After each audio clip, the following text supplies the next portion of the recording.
Hey, what's up? Kevlin here again. It's only been about like a minute since I finished up the other one, but who knows how long it's been since you saw the last one. Anyways, I don't actually know. It's funny. This is one of my favorite shows, but I don't think I could like piece it together very well because we just got done with the Shao Tucker episode. I don't remember what's next. I think I have a goldfish brain. I think this is the episode where Scar fights Edward and Alphonse. I'm not 100% sure. But either way, we are going to get started so I can get my mind off the heat because it is 84 degrees, even though it is 1 in the morning. Let's get started. If you can do that, why couldn't you make mommy better, El? I wonder. I heard somewhere that when characters have very minor roles, they just have all of the lines recorded at once. I wonder for Trisha's voice actor if they just had her record everything in one day, or if they had her come in like a handful of other times so she could play off of the other actors. But she doesn't have that many lines, so I'd be curious to see how that process works. God has given us a great trial, my children. Wicked heathens have spread insidious rumors trying to shake our faith, and now the military seeks to oppress. Again, I don't draw as much as I used to, but just looking at this crowd shot, like the first like half of the crowd, I can't imagine drawing this variety of people, but hats off to these people. At first I thought there were some duplicates in here.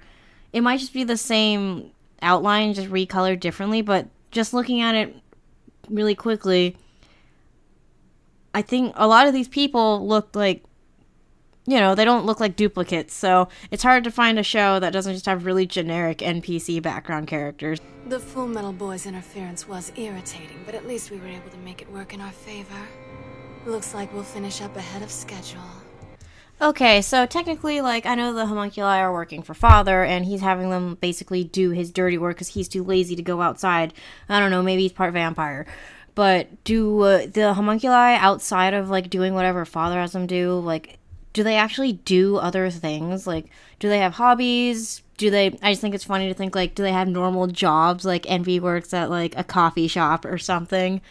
Gluttony would be an awful waiter. It would be like when, Patrick is working at the Krusty Krab trying to win an award, and he brings the food to the customer, sits down, and then eats it. But yeah, I wonder also like the functionalities. Like the homunculi are made after Father, and they were all modeled after humans. Do they still need to like eat and sleep and like do all that stuff like that we have to do, or is it optional? Because I know we see Gluttony eat, and we see in I don't know if it's this series or another one, or if you even want to count that, but we see them eating lunch at this place, and then Gluttony also eats the bartender. But do they need to do that, or can they just skip that altogether? Because Greed also was saying when he had captured Alphonse, oh, you don't even need to like sleep or use the bathroom. So I'm guessing that homunculi need to do that. But again, is it optional? Like, can they just do it for pleasure? Like, I'm not hungry, but I could go eat cake right now. Like, I don't know. Or if they can skip eating and drinking, but it's going to take a toll, and the Philosopher's Stone inside them will get used up trying to preserve that because they didn't eat, I guess. Like, they're using up one of the lives they could use to regrow their arm to instead keep them going because they decided to skip breakfast like an edgy teenager. A monster! What's going on here? What have you done? What have you done with the real Father? Also, wondering what these like markings are on them. Like, Lust has them on her arms, and Envy has them on his back and his skin. Like, is that just kind of like a circuitry board for the Philosopher's Stone, or is that just a design? Because Envy has it on his like headband. I don't know if that's actually physically part of him. Also, on the earlier topic leading into this one, do the homunculi, are they able to change clothes? Because we see Lust later in a different outfit when she's dating Jean. But is she just putting on it looked like a sweater, I think. Is she just wearing the sweater over her normal black dress, or can she actually physically go change into a different outfit? Are they all just choosing to dress like this? I don't know. Also, Pride, I think, does not have these red markings or the Ouroboros tattoo. I don't know if it's just hidden on him, because he's usually fully clothed. If it's maybe on, like, his lower back or on his shoulder, because I don't think we ever see that part of him. And he also doesn't have like the red marking. So is this just something that he doesn't have, or it was because he was the first one and he was modeled closer to a normal human? Like, I don't know. Let me know what you guys think below, because I spend way too much thinking about that when I see the Pride reveal later. That was so yummy! We'll find some way of handling the situation. Do you guys think gluttony, because we know the homunculi are able to self-cannibalize, do you think he ever just like eats his own hands, like in that one SpongeBob episode where Squidward's talking about the hash slinging slasher and SpongeBob was just eating his hands like popcorn? Do you think gluttony ever does that when he just gets really bored or hungry? I would like to think that he does, because it doesn't seem like there's a lot of neurons firing in this guy's head. No, you don't.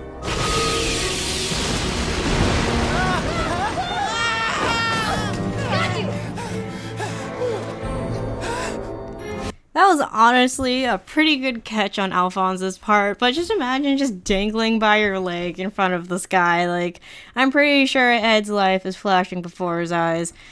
It wasn't a good life. Maybe it was, but it certainly wasn't a long one. Gutsy one, aren't you? What do you mean, gutsy? Pretty much every single alchemist that you've attacked has fought back. Who just... Oh, I guess Tucker just sat there like a bag of potatoes and did nothing, but most of them fought back. Why are you surprised about this? There's nothing inside. You bastard! You're too slow. Damn it! An auto-mail arm. Then that explains why my attacks didn't do the damage. Did he not feel that? Like, if I grab, like, this pillow that I'm holding, I feel that it's soft. And if I touch the desk, I feel that it's, like, you know, wood. Okay, this thought just occurred to me. Maybe, because he's using the arm his brother gave him, right? Maybe, I don't know, maybe does he just not have nerve endings in that anymore? Or I don't know. The only other thing I could think of is either...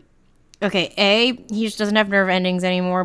B, he's just caught up in the moment. Or C, he just is he's a lot more unobservant than I thought he was.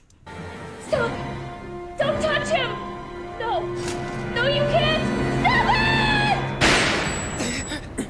That's enough! That was a prime time to shoot him in the head. Yeah, they probably want to bring him in for questioning, but he's threatening a child, a state alchemist, and pretty much everyone on the block, so why? When were tranquilizer darts invented? I feel like those would be a really handy thing to have right now. Actually, hold on, I want to look that up. 1 minute, 37 seconds later. Okay, the modern tranquilizer gun was invented in the 1950s. At least that's what Google's first thing came up with, so I don't think they had them yet. Okay. Never mind, yeah. Okay. Carrying on. So you know who I am, and you still want to challenge me. Bad decision.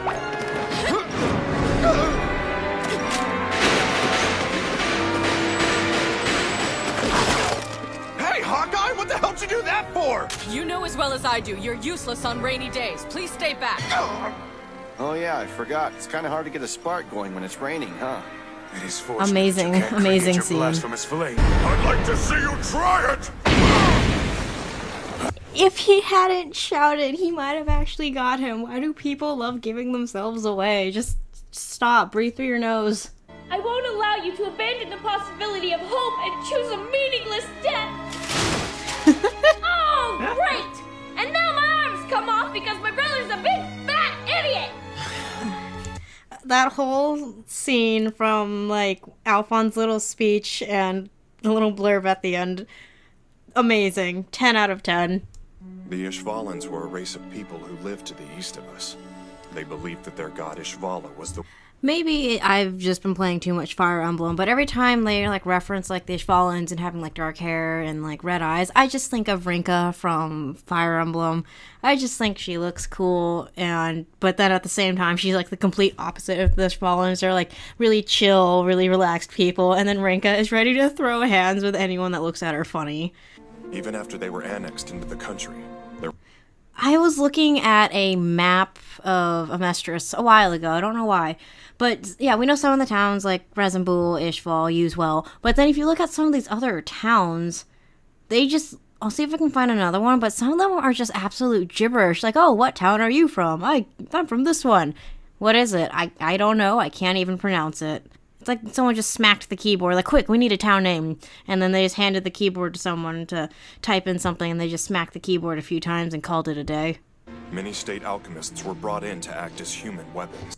Every time I see this dude, I just feel like he's so out of place. Everyone else looks fine. And then you see this dude. And it's also weird how, like, okay, so maybe it's just in, like, regular shows, like, characters that are children, they'll slowly age up. Like, Fullmetal Alchemist is one of those shows that handles it really well. But let's just say, like, Ben 10. Obviously, in the original series, he's a kid. He looks like a kid. But then there's an obvious point between regular and Alien Force where he becomes a teenager. But, like, Grandpa Max, besides an outfit change, he looks pretty similar. But I'm looking at, like, he's an adult character. But I'm looking at some of these guys, and they actually, I don't know, maybe before they all got PTSD, but they all look somewhat younger. Granted, Armstrong, I don't think he has a mustache, which is... Oh, it's getting hot. Yeah, he doesn't have a mustache. I don't know, this guy still has all of his scars, and... Yeah, Kimberly actually looks a little bit younger, too. But... anyways. I'm the only one who knows how to bond your soul to the armor. Wait, hold on. Go back. Hold on. I don't know why I just noticed this. Can make any headway on getting your body back. We have to get my arm back to normal. After all. Okay, so there's a globe right there. And sure, they probably just modeled it off of a globe somewhere in the animating office. But, like, it looks like a real globe. Like, that looks like Africa. But we know, like, at least looking at the maps of Amestris and the surrounding countries, I don't know if this is actually based off of a certain part of actual, like, continents in the real world. Sure, some of the people and the cultures are, like, call-outs to certain groups, but I don't think this land is meant to look like this. But yet, I guess there would be some kind of Africa, because they do have, like, lions and alligators and stuff like that. So, I don't know. Why is the, I guess, northern part, like Europe and stuff like that, just super misshapen, and then everything else is normal? If that's the case, what do you guys think the rest of the world looks like at this point? Like, what do you think, like, Australia looks like? Do you think the animals are even more unhinged than they already are? Alright, that was episode 5, I think? I don't know. I'm not good at math, but I do know that was an interesting episode. I don't know. I remember watching that episode and reading it in the manga and just really liking the scene with Edward and Alphonse talking after their fight with Scar. I also was just kind of nitpicking a lot of things, like just common sense. There's always a border between, like, how are you going to progress the plot, character common sense, and just what is left up to the viewer's interpretation. Yeah, what do you guys think the rest of the world looks like? If, I think Amestris is modeled after Germany. What do you think the rest of the world looks like? Because I think we see, like, China, we see, I think it's, like, Russia. What do you think the rest of the world looks like? I just imagine, like I said, all the animals in Australia are just, you know, like, oh, there's just some venomous spiders and some snakes. I feel like the animals are still pretty close to real ones, but imagine if there was, like, a Shao Tucker down in Australia and he's thinking, what if I decided to merge a brown snake and a great white shark? That just sounds awful. But yeah, I think that's gonna be it for this episode. I wanted to get toast. I don't think I have an appointment at 9, and it is 2:30 right now. I'm going to skip the toast, and I think I'm going to start the next episode. So I will catch you guys in a bit.